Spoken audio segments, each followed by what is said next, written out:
Free fall.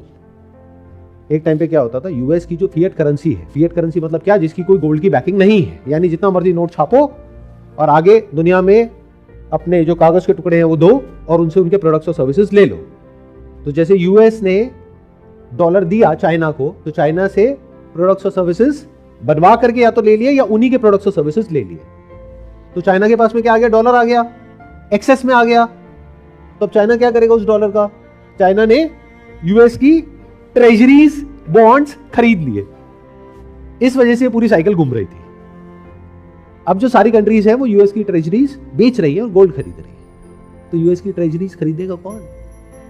जब कोई country नहीं खरीदेगी, कंपनीज नहीं खरीदेंगे, इंस्टीट्यूशंस नहीं खरीदेंगे, आप लोग नहीं खरीदोगे, पब्लिक नहीं खरीदेगी, तो खरीदेगा कौन? खुद जो उनका फेड है उसको खरीदना पड़ेगा। इसको इन्फ्लेशन बोलते हैं। और जब ये बहुत ज्यादा हो जाए तो हाइपर इन्फ्लेशन बोलते हैं। मतलब यूएस डॉलर की वैल्यू टूट जाएगी बहुत तेजी से। और इस पूरी इक्वेशन में जहां पे एक तरफ यूएस है, एक तरफ चाइना है। यूएस कौन है? जो ग्लोबल वर्ल्ड लीडर था, या अगर बात करी जाए तो थर्ड अंपायर था या अंपायर था। अब वो क्या है? वो खुद एक प्लेयर है।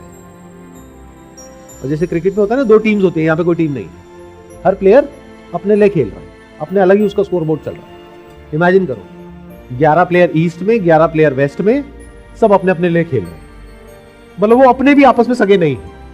कितना इंटरेस्टिंग कुछ हो रहा है, बट आप लोगों को कुछ पता ही नहीं है। सोचो क्रिकेट ग्राउंड पे कितना इंटरेस्टिंग मैच चल रहा होगा। मतलब कहने के लिए एक टीम है, वेस्टर्न टीम, लेकिन वो आपस में एक दूसरे से लड़ रहे हैं।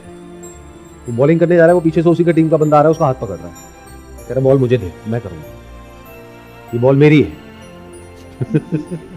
बॉल के लिए लड़ाई चल रही है। कमाल है।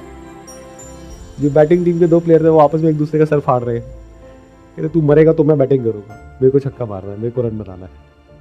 इतना इंटरेस्टिंग कुछ हो रहा है। अब हर एक डॉट को कनेक्ट कर पा रहे हो?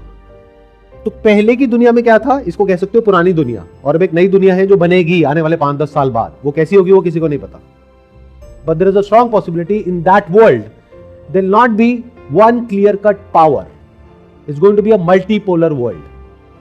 यानी कि यूएस भी रहेगा, चाइना भी रहेगा, दोनों न्यूक्लियर पावर्स है। ऐसा नहीं है एक खत्म हो जाएगा, दोनों रहेंगे। पुरानी दुनिया में क्या था, एक हेड ऑफ द फैमिली, अब नहीं, अब दो है। और जब तक इस रियलिटी को यूएस एक्सेप्ट नहीं कर लेता, क्या उसकी नहीं चलेगी, क्योंकि सामने एक बहुत बड़ी पावर बैठी है जिसको चाइना कहते हैं, रशिया कहते हैं। जब तक वो इस बात को एक्सेप्ट नहीं कर लेता, तब तक क्या होगा, लड़ाई होगी। जब एक्सेप्ट कर लिया तो पीस होगी।